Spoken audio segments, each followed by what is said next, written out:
Welcome, everyone, to the Sumner M Redstone Building celebration. Everyone at the law school and at the university as well has been waiting a long time for this day, and it's finally here thanks to Mr. Redstone's generous gift and those of the law school's alumni and friends, many of whom are here today, and the support of the BU administration led by President Robert A. Brown. I would like to just really take a moment to thank our architects from Brunner Cott, our construction team on the ground here at the law school from Skanska, and the BU project management team all the way from finance and facilities up through the vice president for operations office, because it's really been that group that has brought this project to life and done such a terrific job in minimizing the noise and disruption for our students in a very technologically and technically complex site. And thank you also to everyone else who has had a hand over the many years leading to this day. Give yourselves a round of applause. I thought it would be helpful if I paraphrase for you the minutes of a faculty meeting. So, quote, phase 1 of the renovation in the tower will include expanding the library. Phase 2 of the expansion will consist of the construction of new space over the heating plant between the law school building and the Mugar Library. The entire project should be hopefully finished in approximately 3 years, end quote. That faculty meeting occurred on October 15th, 1980. And its minutes also state that construction will commence hopefully around September of 1982. Hopes were dashed, not just then, but time and time again. And thank you to Professor Jack Bierman for finding that nugget of history. So literally 33 years and 11 days after that faculty meeting, we have not only broken ground on our new building, but we are close to wrapping the exterior. So yes, it has been many years. I haven't exaggerated. And this particular project, while strikingly similar to that conceived 33 years ago, is the culmination of close to a decade of planning to build a modern law school facility to support and enrich the educational experience of our law students.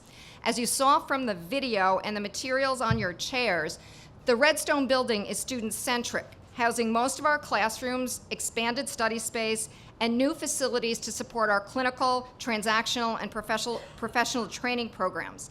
It will also house student lounges, a dining facility, and other student function and informal meeting spaces. After the festivities today, you can take a look at the mock-up of the facade.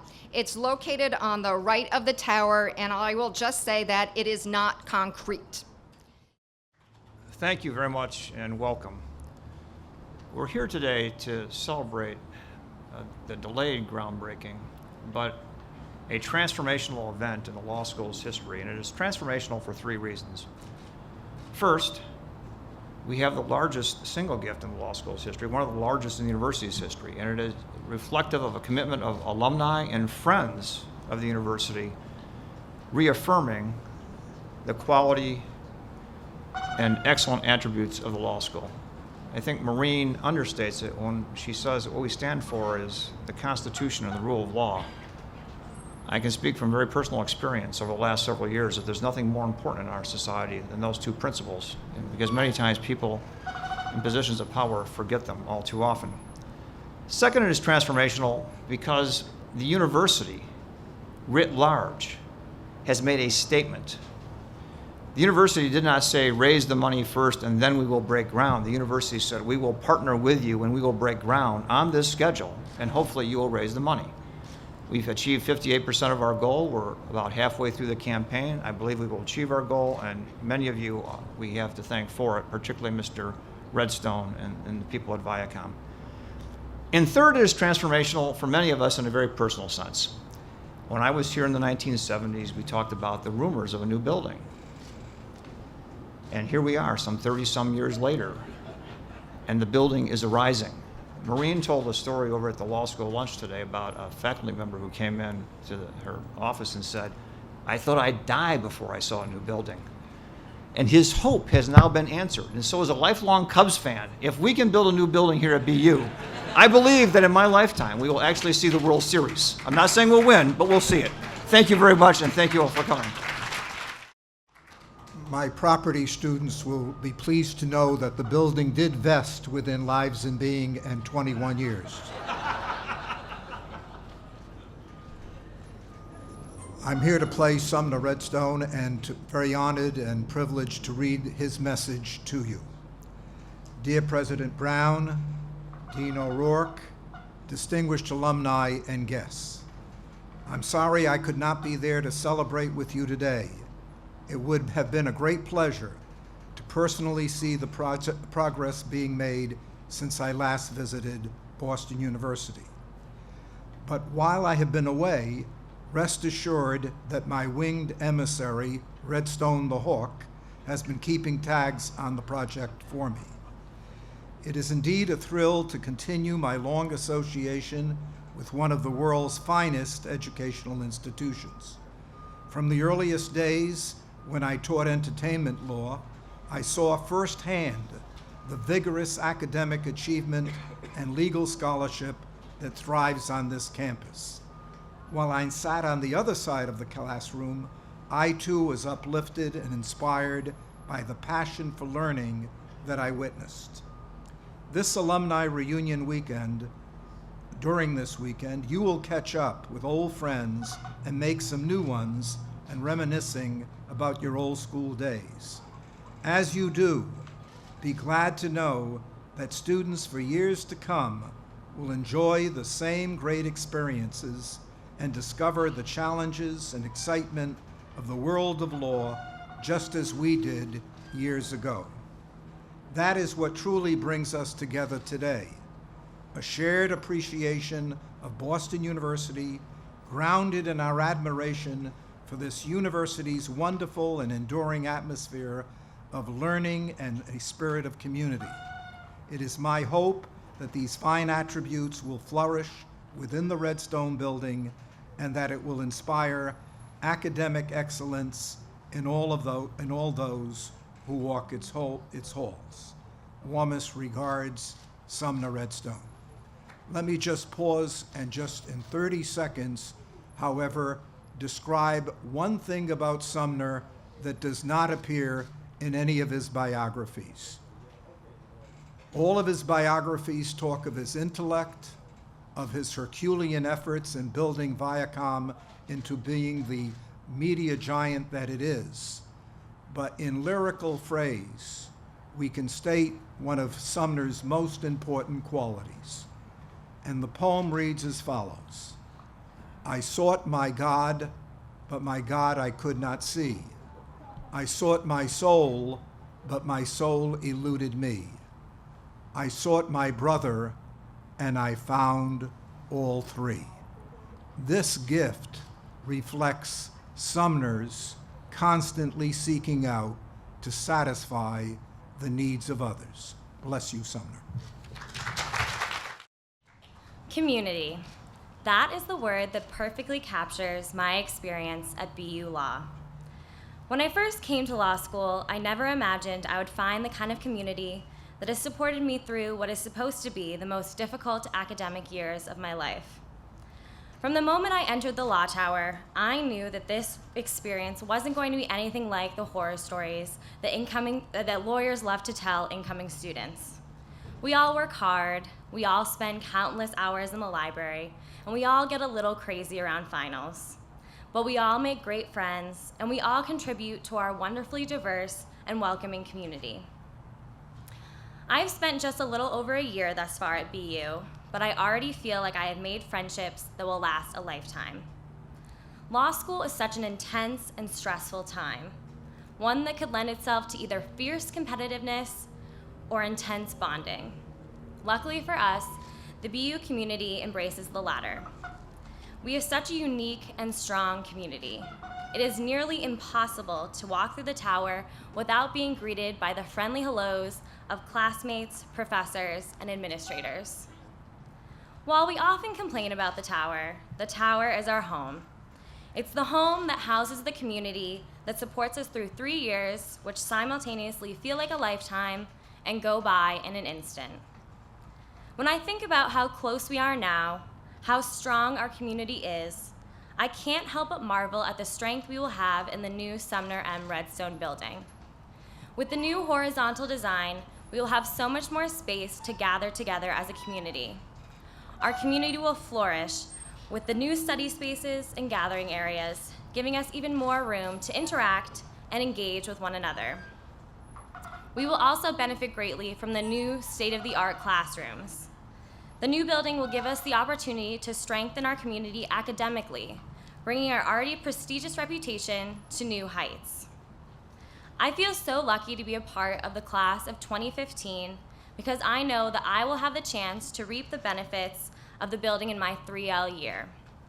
The transformation of the Law Tower has been truly amazing to watch, all the time knowing this will be bringing our community closer and making our bonds stronger. The tower is our home, and it always will be, but I am thrilled to see this home expand and improve with the addition of the Sumner M Redstone Building. Like a family that moves into a new house to build a better and brighter future, I cannot wait to move with my BU family into the new building. We have already been fortunate enough to build a community that is strong, beautiful, and modern. Now we will have a building to match. This building is a celebration of our community and the bright futures of each and every student at BU Law. Thank you to Sumner M Redstone for this beautiful building, and thank you to the BU community for making this school the place that I call home. Thank you. I really want to thank you, and especially thank Rick Godfrey, for both of you, for the leadership you've had in raising the funds that have gotten us to this day. And I want to thank everyone for being here, and your support of the law school through the years and the enthusiasm around this project. As you can see, and it's actually unfortunate the weather and that we have to be in the tent, so you can't see it visually while sitting there, the building is a reality. The construction is well underway, and for those of you who know me, you know I look at it every day on the webcam, and I can tell you exactly how it's proceeding. Nancy knows this as she helps lead the project. And it's a remarkable project, a remarkable design in an incredibly complicated construction process given where the building is physically. This gathering is special, and it's already been mentioned in the video, because we couldn't have the traditional groundbreaking that I think the law school so very much deserved after the years of waiting for this building because of the horrible events around the Boston Marathon last April. So we gather here instead at the midpoint of construction, a very funny time to be celebrating a building, and at a point when we're literally less than 12 months away from coming back to cut the ribbon and dedicate the building. So that's one thing to think about, is that's how fast this process is going.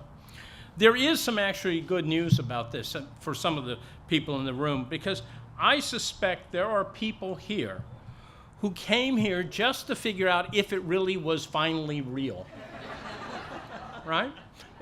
And there were people, I am sure, that thought we planned the whole postponement of the groundbreaking last year as a way to pause this one more time.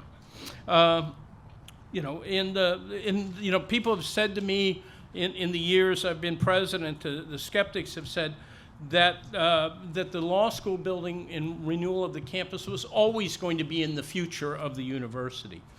And I try to remind people, and it sounds a little bit as a joke, but it's true, is that there are really 3 time scales in the world. There's the real time that we're holding this event on. There's geological time in which the world changes, and there's university time. And it's in the middle, and it's a log scale. So, actually 30 years, 40 years, that's actually not a long time on university time scale.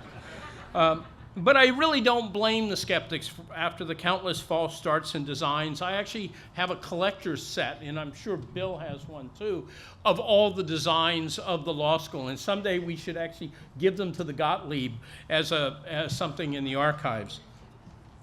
But we stand here in the shadow of the new teaching center, knowing that this great school will finally have the physical facilities that it deserves. Well, how did this happen?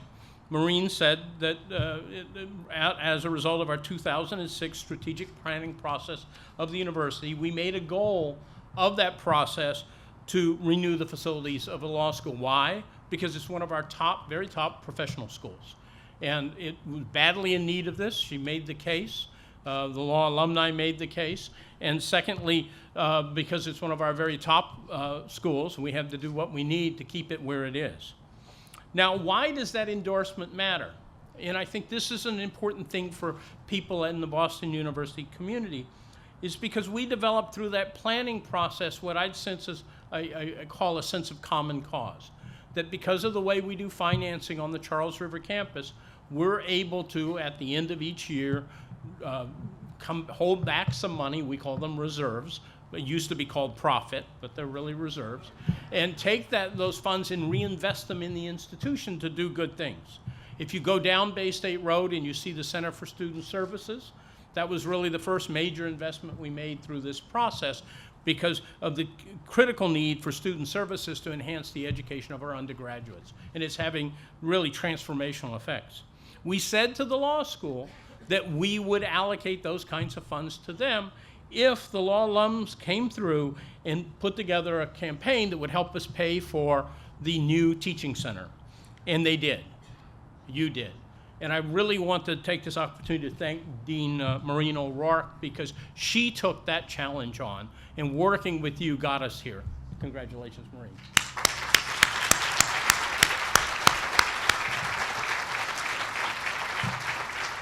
And you did it as well. The building is only a reality because of the generous support we've gotten for the building and for the project. Now, obviously, the extraordinary $18 million gift from Sumner Redstone, one-time faculty member and a giant of American media, is the thing that pushed it over the top. But we've had just tremendous leadership, really grassroots leadership in the law alumni community. I want to thank our leadership donors, Rick Godfrey, Peter McCausland, Phil Beck, Mike Schell, who's with us, Robert Butler, Stephen Zide, all who have made very significant commitments to this building. The fact that all 6 of these donors are alumni of the law school shows how much they appreciate the education and preparation they received here, and the fact they were able to make those significant gifts said it launched them on great careers. But they're not alone. Many other fellow law alumni have been generous donors, such as Jerry Cohen, who's with us, Ken Morrison, I don't think he's here, he was on campus last week, Nathan Mandelbaum, Ryan Roth Gallo, Senator Edward Brooke, and dozens more.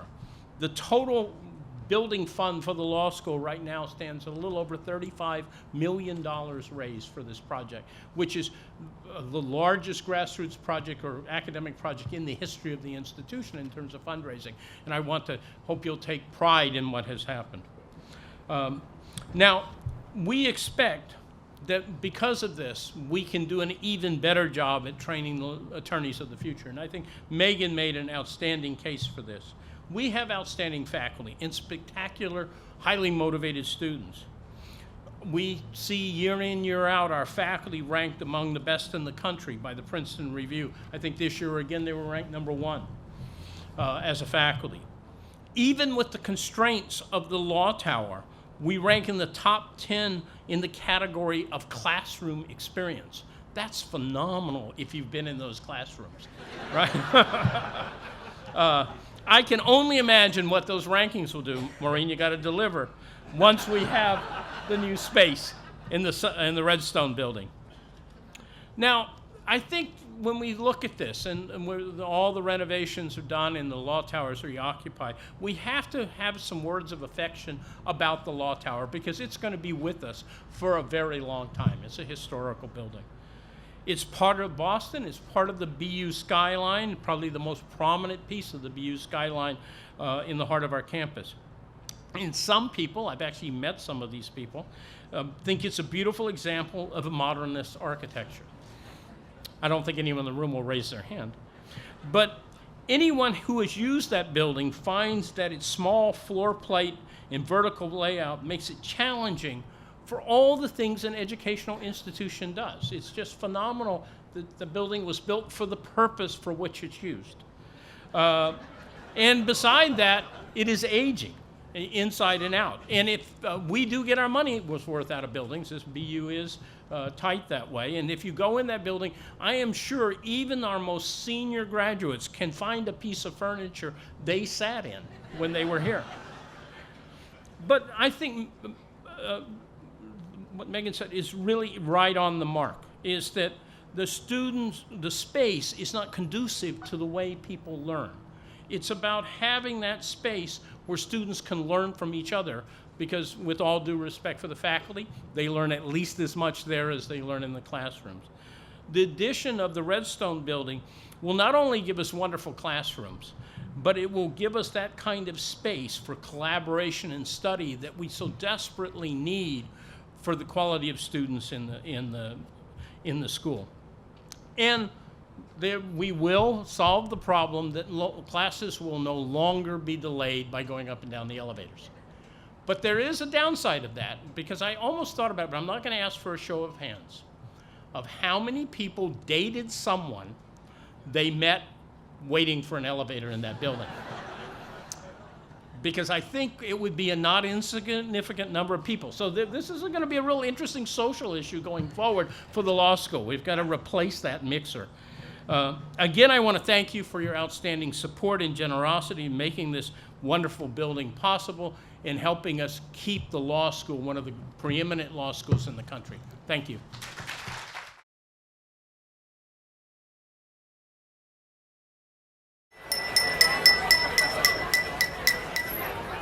Hello again.